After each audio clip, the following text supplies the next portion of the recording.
రుణమాఫీ కాకపోవడంతో రైతులు ఇబ్బందులు పడుతున్నారు.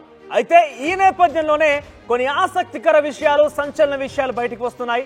ఏంటంటే గతంలో ఎప్పుడో ఒకప్పుడు రుణం కనుక తీసుకొని ఉంటే అది తిరిగి చెల్లించినా కూడా బ్యాంక్ ఆఫీసర్ నిర్లక్ష్యం కారణంగా అది చెల్లించినట్టుగా రికార్డు చేయకపోవడం. దీంతో ఒక్కసారిగా తిరిగి రుణం తీసుకుందామన్నా లేదనంటే ఇప్పుడు రుణం కోసం ఎవరైనా మాఫీ కావడం లేదంటూ బ్యాంకుల దగ్గరికి వెళ్ళినా కూడా తాజాగా ఈ విషయాలు వెలుగు చూస్తున్నాయి. ఇటువంటి ఘటన ఒక ఎత్తు అయితే మరోవైపు చనిపోయిన వారి పేరిట కూడా రుణాలు ఉన్నాయి. తమ కుటుంబంలో ఒక వ్యక్తి కనుక చనిపోయి ఉంటే ఆ రుణాన్ని కుటుంబ సభ్యులే కాకుండా ఇతర వ్యక్తులు కూడా, ముఖ్యంగా బ్యాంక్ అధికారులు లేదంటే ఇతర కొంత అవినీతి పరులు కూడా వారి పేరిట రుణాలు తీసుకొని వాటిని చెల్లించకపోవడంతో ఇటు కుటుంబాలకు సంబంధించిన రుణం కూడా మాఫీ అవ్వడం లేదు. ఈ రెండు అంశాలు వెలుగు చూస్తున్నాయి. ఒకటి బ్యాంకులు లోన్లు చెల్లించినప్పటికీ వాటిని చెల్లించలేదన్నట్టుగా రికార్డులో పూర్తిగా కూడా బ్యాంక్ ఆఫీసర్ నిర్లక్ష్యం కారణంగా రికార్డు చేయకపోవడం కావచ్చు. రెండవది చనిపోయిన వారి పేరిట ఏకంగా బ్యాంక్ ఆఫీసర్లకు సంబంధించిన కొంతమంది కావచ్చు, కొంతమంది అవినీతి పరులు కావచ్చు, పొలిటీషియన్స్ కావచ్చు, ఇంకా ఇతరాత్రులు వీరంతా కూడా చనిపోయిన వారి పేరు మీద లోన్లు తీసుకొని వారు ఎంజాయ్ చేయడం కావచ్చు. ఈ రెండు అంశాలు వెలుగు చూస్తున్నాయి. తాజాగా కొమరంభీం జిల్లా రెబ్బెన సహకార సంఘం కోఆపరేటివ్ బ్యాంకులో ఇటువంటి ఘటన ఒకటి చోటు చేసుకుంది. ఒక్కొక్కటిగా అక్రమాలు బయటపడుతున్నాయి. చనిపోయిన వ్యక్తుల పేర్లపై లోన్లు తీసుకొని వాటిని రెన్యువల్ చేస్తున్నారు. ఇక రైతులు గతంలో తీసుకున్నటువంటి లోన్లు కట్టినా అప్పులు చూపించడంతో రుణమాఫీ కాని పరిస్థితి నెలకొంది. బ్యాంక్ అధికారుల్ని రైతులు నిలదీసినా కూడా ఎటువంటి పరిస్థితి కూడా, అంటే ఇటువంటి ఘటన చోటు చేసుకున్నా కూడా నిలదీసినా కూడా వాళ్ళు ఏం సమాధానం చెప్పలేకపోతున్నారు. కొన్ని కోట్ల రూపాయల అక్రమాలకు పాల్పడ్డారనగా రైతులు ఆరోపిస్తున్నారు. ఇక ప్రస్తుతం ఈ ఘటనపై కొమరంభీం ఆసిఫాబాద్ జిల్లా కలెక్టర్ ఒకరిని సస్పెండ్ చేయడంతో పాటుగా విచారణ కూడా ఆదేశించారు. సో దీనికి సంబంధించి అసలు ఏం జరిగింది, రైతు ఏ విధంగా ఆవేదన వ్యక్తం చేస్తున్నారు, పూర్తి సమాచారం ప్రతినిధి రవి అందిస్తారు. రవి, సొసైటీలో అక్రమాలు జరిగాయని గత వారం రోజుల నుంచి రెబ్బెన మండల రైతులు ఆందోళన చేస్తున్న పరిస్థితి, నేరుగా అధికారులను ప్రశ్నిస్తున్న పరిస్థితి కనబడుతుంది. కొంతమంది చనిపోయిన వ్యక్తులు రైతుల పేర్ల మీద కూడా రెన్యువల్ అయినాయి, డబ్బులు డ్రా అయినాయని చెబుతున్న పరిస్థితి, అక్రమాలు జరిగాయని ఆరోపిస్తున్న పరిస్థితి కనబడుతుంది. మనతో పాటు కొంతమంది రైతులు ఉన్నారు, మాట్లాడిద్దాం. ఏం జరిగింది అసలు, విషయం ఏంది? నా పేరు సంజీవ్ కుమార్ జైస్వాల్, నంబాల విలేజ్, రెబ్బెన మండల్, కొమరంభీం డిస్టిక్. నేను సహకార బ్యాంకులో లోను ఉన్నా అని ఎప్పుడో గతంలో మర్చిపోయినా, నాకు ఉన్నది కూడా తెలియదు.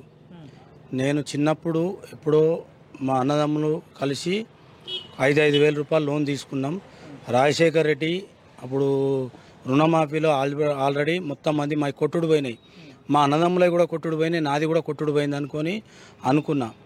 2021లో నేను ఇక్కడ సహకార సంఘంలో సిఇఓ సంతోష్ దగ్గర ఎన్ఓసి తీసుకొని తెలంగాణ గ్రామీణ బ్యాంకులో నా భార్య పేరు మీద మరియు నా పేరు మీద క్రాప్ లోన్ తీసుకున్నా 2021లో. ఇప్పుడు ఉన్న సర్కారు రేవంత్ రెడ్డి ప్రభుత్వం రుణమాఫీలు చేస్తుంది కాబట్టి 1,50,000 దాటి ఉంటా నేను కాబట్టి నేను మూడో విడతల రుణమాఫీకి అర్హునైతా అని చూసుకుంటున్నా. అంత మధ్యలో ఈ ఆధార్ కార్డు లింకప్ చేసి గవర్నమెంటు అనుకోకుండా రైతు వేదికకి వెళ్ళిన ఆధార్ కార్డు చెక్ చేస్తే నా పేరు మీద సహకార సంఘంలో, ప్రాథమిక సహకార సంఘంలో 1,25,400 చిల్లర బాకీ ఉన్నట్టు చూయించింది. బాకీ ఉన్నట్టు చూయిస్తే ఎంబటే సిఇఓని అడిగిన సంతోష్ని, పేరు మిస్టేకు అని అన్నాడు. నా పేరు నాదే, మొబైల్ నంబర్ నాదే, ఆధార్ కార్డ్ నంబర్ నాదే. మరి వాళ్ళ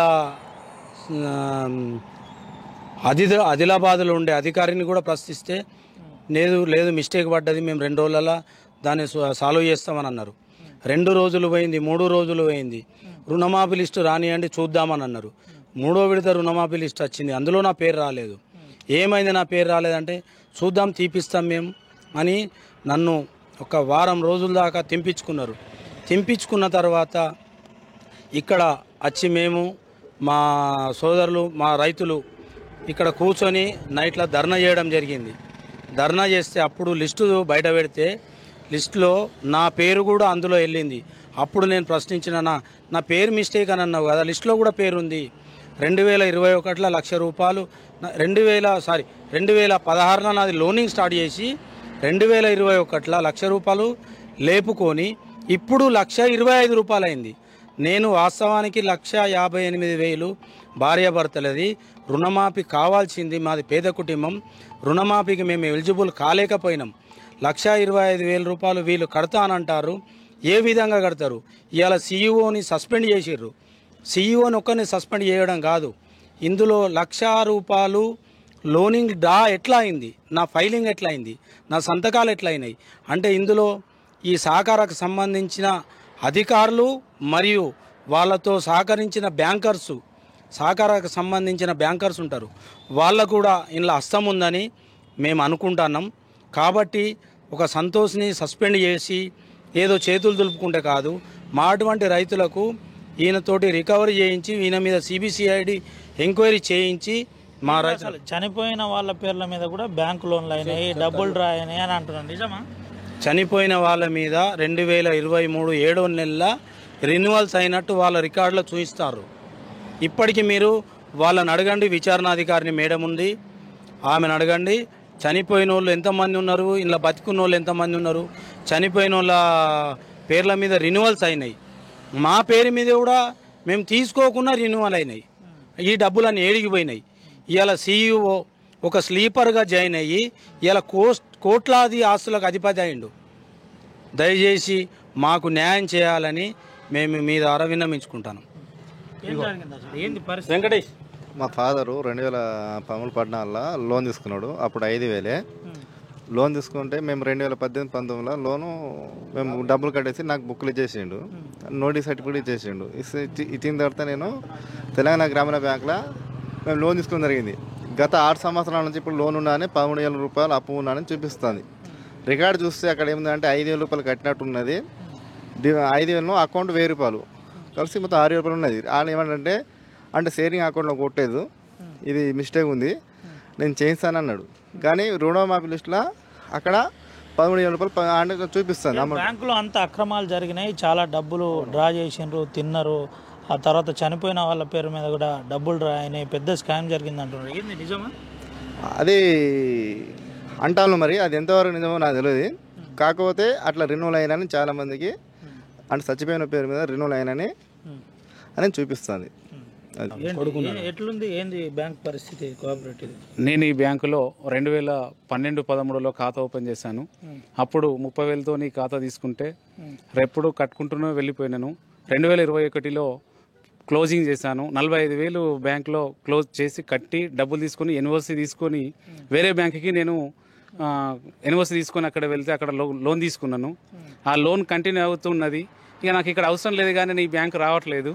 ఈ రాకపోయిన తర్వాత ఏమైంది అని అంటే, మొన్న ఈ రేవంత్ రెడ్డి గారి ప్రభుత్వము రుణమాఫీ ఇస్తున్నది కదా, దాని లిస్టు చూసుకునే వరకు నా పేరు అందులో లేదు. నేను ఈ బ్యాంకుకు అప్పుకున్నట్టు తెలిసింది. ఏ బ్యాంకుకు? ప్రాథమిక సహకార బ్యాంకుకు అప్పుకున్నట్టుగా. ఆ 45,000 అలానే నిల్వ ఉన్నది. నాకు రిసిప్ట్లు ఇచ్చిర్రు. ఆ రిసిప్ట్ల ఆధారంగా నేను ఇప్పుడు బ్యాంకు దగ్గరికి రావడం జరుగుతున్నది.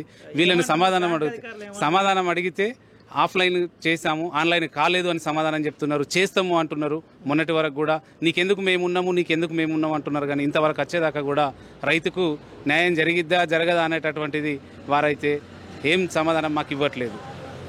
ఏంది మరి, ఏంటి ఫర్దర్గా ఏం చేయబోతున్నారు? బ్యాంకులో అక్రమాలు జరిగినాయి, బ్యాంకులో డబ్బులు డ్రా అయినాయి, బ్యాంకులో చనిపోయిన వాళ్ళ పేర్ల మీద డబ్బులు డ్రా అయినాయి అని అంటున్నారు. మరి ఏంటి నెక్స్ట్ ప్రాసెస్? నెక్స్ట్ కలెక్టర్ గారికి దృష్టికి తీసుకెళ్ళినాం. కలెక్టర్ గారికి దృష్టికి తీసుకెళ్లిన తర్వాత వారు ఏం చర్య తీసుకుంటారు? మామూలుగా అయితే సస్పెండ్ చేసిండారు అంటున్నారు. మీ పేరు మీద డబ్బులు డ్రా అయినాయి, ఆధార్ కార్డు మీదే ఉంది, డాక్యుమెంట్ మీదే ఉంది, రేపు పొద్దున డబ్బులు కట్టుడే కదా మీరు. డబ్బులు కట్టడం అనేది ఇప్పుడు వీళ్ళు ఎంక్వైరీ చేస్తారట. ఎంక్వైరీ చేసిన తర్వాత ఏంటి ఏం అనేది ఆలోచిస్తున్నాం.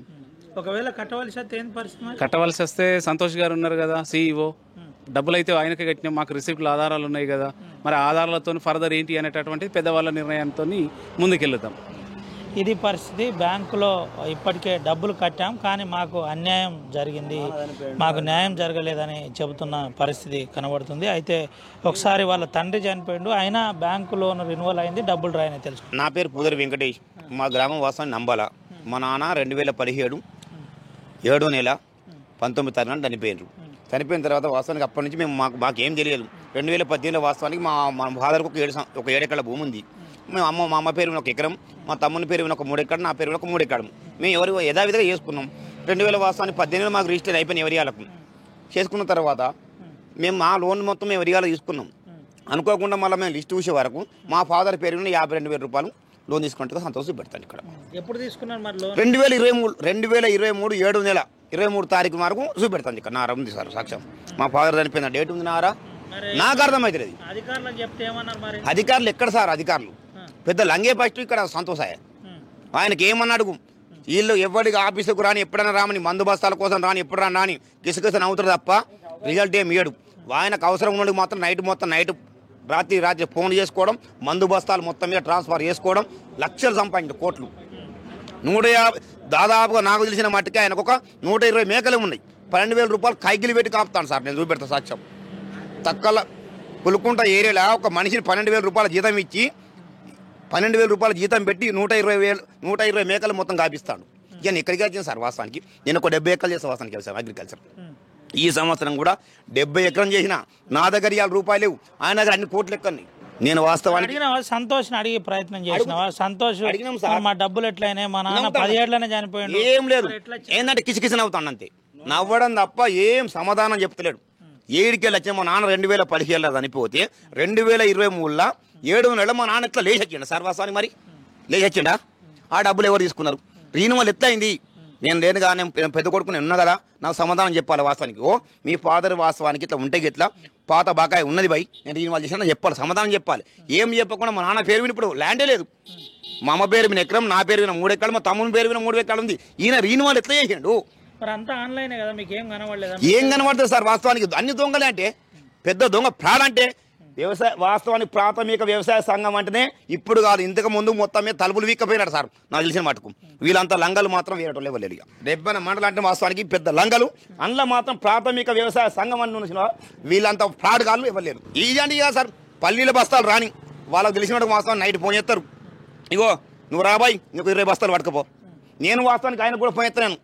నేను 70 ఎకరం చేస్తారు వాళ్ళు చెప్తాను కదా, 70 ఎకరాలు చేస్తే నాకు ఒక 20 బస్తాలు కావాలి, యూరియా కావాలంటే నా ఫోన్ లేపలు, వాళ్ళకి అవసరం 100 బస్తాలు ఇస్తున్నాడు. ఇంత ఫ్రాడింగ్ సార్ వాస్తవానికి. రెబ్బెన సహకార పిఎస్ఎస్ ఆఫీస్ తీసుకున్నట్టయితే చాలా అవకతవకలు జరిగినట్టుగా.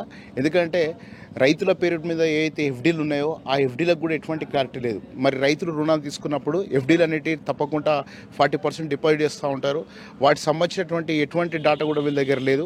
అదేవిధంగా షేర్ అమౌంట్ ఉంటుంది 10%.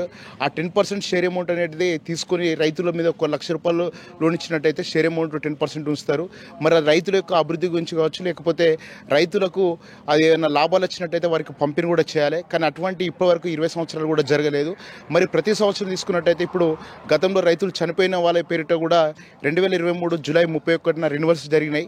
మరి చనిపోయిన రైతుల పేరు మీద రెన్యువల్స్ ఏ విధంగా జరిగినాయి, వారు ఎట్లా లోన్లు తీసుకున్నారు, ఇది అంతా వివరం చూస్తూ ఉంటే చాలామంది రైతులు కూడా మరి తెలంగాణ గవర్నమెంట్ ఏదైతే మన రేవంత్ రెడ్డి గారు మరి రుణమాఫీ చేసినారో ఆ రుణమాఫీలో కొంతమంది మరి 2 లక్షల లోపటే రుణాలు తీసుకున్నప్పటికీ కూడా రుణాలు మాఫ్ కాకపోవడం వలన వాళ్ళందరూ మమ్మల్ని సంప్రదించడం జరిగింది. అప్పుడు మన సహకార సంఘం లోన్లు తీసుకున్నట్టుగా ఇదంతా బయటికి వచ్చినది. దీంతోపాటు గతంలో యూరియా వీళ్ళు రైతులు పెరిగిన ఎంత డిపాజిట్ చేసారు, ఎంత అమ్మిండ్రు, ఎంత డిపాజిట్ చేసారు, వీళ్ళ దగ్గర ఎంత ఉంది, అవి కూడా ఇప్పటివరకు ఎటువంటి లెక్కలు లేవు. అదేవిధంగా అనేకమైనటువంటి ఇది ఒక్కటే కాదు, మేము ప్రతి సంవత్సరం మా దగ్గరికి రైతులు పలు సమస్యలలో ఈ యొక్క వడ్లు అయితే ఏవైతే కొనుగోలు ఉన్నాయో అప్పుడు కూడా మరి క్వింటాలకు ఇన్ని కిలోలని తగ్గించడము ఇవి చూస్తూ ఉన్నాం. మాకు ప్రతి సంవత్సరం కూడా సహకార సంఘం అంటే మరి రైతులకు దోహదానికి ఉపయోగపడాలి, మంచితనానికి ఉపయోగపడాలి, కష్టకాలంలో ఆదుకుంటట్టుగా ఉండాలి. కానీ రైతుల నుంచి ఇదొక దోపిడీ చేసే వ్యవస్థగా ఈ యొక్క రెబ్బెన పిఎస్ఎస్ ఆఫీస్లో తయారైంది. కాబట్టి తప్పకుండా మేమందరం కూడా ప్రభుత్వం దృష్టి తీసుకెళ్ళి వీటి మీద పూర్తిగా ఎంక్వైరీ చేసేసి రైతులకు ఏదైతే నష్టం జరుగుతుందో రుణమాఫీలో ఏ విధంగా అయితే నష్టపోతున్నారో కాబట్టి వారికి తక్షణమే వచ్చే విధంగా మేమందరం కృషి చేస్తానని తెలియజేస్తున్నాం.